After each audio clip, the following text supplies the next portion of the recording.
You've been doing the same abs exercises for years. Crunches, sit-ups, bicycle kicks, and yet no abs. Because half of them are useless, and one of them is literally hurting your spine. Let me fix that. Most abs exercises are pure illusion. They burn, they make you sweat, and they give you the feeling of training abs. But the second you stand up and look in the mirror, nothing. And trust me, if you want abs like mine, you do not need 500 crunches every morning. You just need the right exercises. That's why today I'm ranking the most popular abs exercises into a complete tier list. The ones that actually build visible abs, the overrated ones wasting your time, and the one exercise so dangerous I almost didn't put it on the list at all. And let's start with the most overrated abs exercise on the planet, the plank. And for all the plank lovers, before you send a hitman after me, relax. The plank isn't useless, it's actually pretty solid for core endurance. But we're not here to train your abs to survive. We're here to build abs that actually look thick and visible. And planks are terrible for that, because the second you can hold an exercise forever, you're training endurance, not growth. The world record for the longest plank is over 9 hours. And let's be honest, if your ab workout starts needing a lunch break halfway through, we have a problem. C tier. Move on. Next, the dragon flag. Bruce Lee's signature move. And after 50 years, somehow, it's still one of the hardest ab exercises on the planet. It's not just an abs exercise, it's a full body control test. Your abs, lats, glutes, legs, everything fires as one rigid unit. Even your soul starts contracting. Unlike planks that mainly train endurance, dragon flags actually also overload the abs hard, which is exactly what builds thick abs. And don't worry if you can't do one yet. Start with lying leg raises, then bent knee dragon flags, then full Bruce Lee mode. Each level changes your body. S tier. And now back to a viral disaster, bicycle crunches. Looks cool. You'll feel your abs on fire after 20 seconds. Except, a burn doesn't automatically mean growth. And bicycle crunches have one massive issue. You can't add weight. And 99% of people just flail their elbows and yank on their neck. It's chaotic cardio pretending to be an abs exercise. The burn is real, the gains are imaginary. D tier. The next exercise is where lower abs become real, hanging leg raises. This is one of the best ab exercises ever, when done correctly. The problem? 99% of you absolutely butcher it. You turn it into some weird hip flexor swing contest. Legs flying everywhere, body swinging like a pendulum, psoas muscles doing all the work while the abs are basically on vacation. The goal is not just to lift your legs. The real goal is to roll your spine. That little curl at the top, that's where the abs actually shorten hard. That's where the magic happens. If you only raise your legs to 90 degrees and stop there, you mostly turned it into a hip flexor exercise. And if you can't control that full spinal curl yet, don't worry. Start on the floor, or use an incline bench, or a Roman chair to make things easier. Then level up to hanging knee raises first. Once you can hit 10 clean controlled reps, then level up to hanging leg raises. And the final boss? Slap on some ankle weights. I put it in S tier.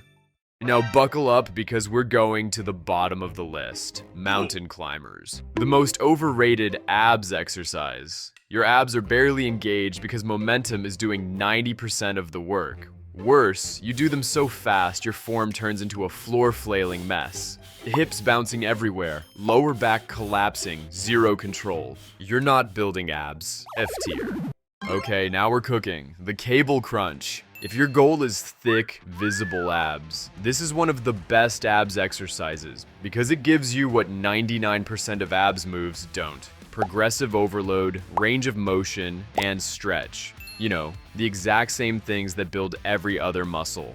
With cable crunches, you're pulling against weight, you're getting full extension at the top, you're crushing the contraction at the bottom, and you can progressively overload it like a bench press. So if you're not doing cable crunches, you're literally choosing to have flat abs forever. But warning, 80% of people do it wrong.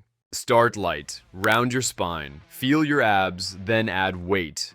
But real talk, strong abs on a soft, undefined body don't impress anyone. You need the full package. And that's exactly why I built Hero Project. Because most fitness programs are designed for athletes with no life. Endless workouts, extreme diets, and routines that drain you in 3 weeks. Hero Project is the opposite. A minimalist system built on one rule: maximum results from what actually matters, nothing more. Just 3 workouts a week, no extreme diets, no endless cardio. A system that builds a real superhero physique without putting your life on pause. I'll put the link in the description. Next, Russian twists. They burn, they look productive, they make you feel like you're hitting your obliques, but you're not really. Most people do them with momentum, zero real rotation, and no way to load them properly. It's a controlled burn, not a muscle builder. C tier. Now this one is sneaky, the hollow body hold. It looks like nothing. You lay on your back, lift your shoulders and legs slightly off the ground, and hold. That's it. But within 20 seconds, your entire midline is screaming. And honestly, this exercise is great for core endurance. But for pure ab hypertrophy, there are way better options. Solid exercise, but wrong goal. C tier. Now let's talk about an exercise that should be illegal. Dumbbell side bends. You're leaning one way, while the other dumbbell pulls the opposite way. Congratulations, you just canceled gravity itself, so your obliques end up doing barely anything useful. Absolutely useless. F tier. Next on the list, the ab wheel. If you've ever face planted trying this, welcome to the club. The ab wheel is one of the few moves that works your abs through both stretch and contraction, while forcing your entire core to fight spinal extension. Start on your knees, build up, eventually go full standing and feel your soul leave your body. Few exercises scale this well, A tier easily. Time to expose the worst exercise to ever go viral, the basic crunch. Range of motion the size of a postage stamp. Zero stretch on the abs, just neck pain and the illusion of effort. If you want crunches to actually become good, the fix is ridiculously simple. Use a Swiss ball. Instantly better. More range of motion, better stretch, better stimulus for the abs. And there's another variation later in this list that makes crunches even better, but we'll get to that soon. But the basic crunches, D tier. Next, V-ups and tuck-ups. But these are dynamic, they work the full ab line, and when you do them correctly, that contraction feels amazing.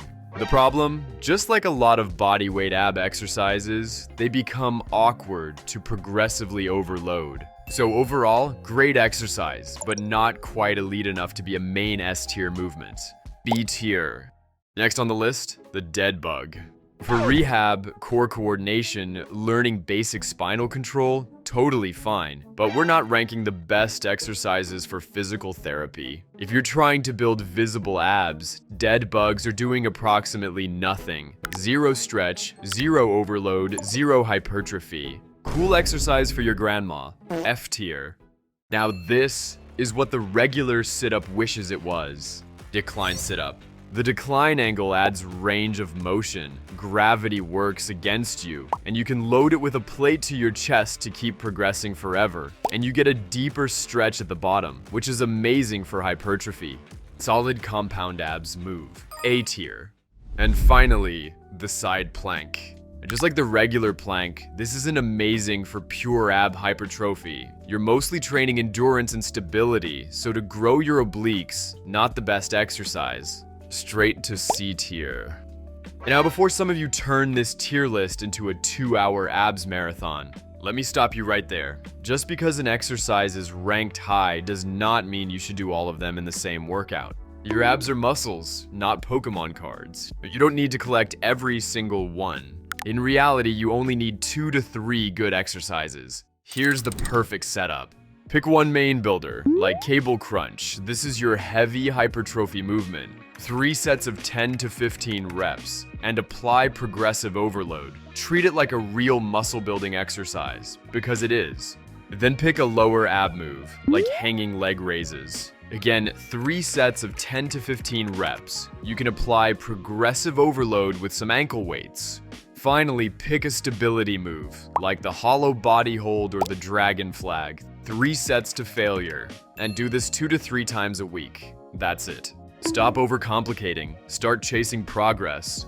But here's the part nobody likes. You can have the strongest abs on earth and still not see them. Because if your body fat is at 20%, those abs aren't going anywhere. They're just trapped underneath last night's snacks. So if you want visible abs, training is only half the equation. The other half, getting lean enough to reveal them. And that's exactly what I break down in this video right here.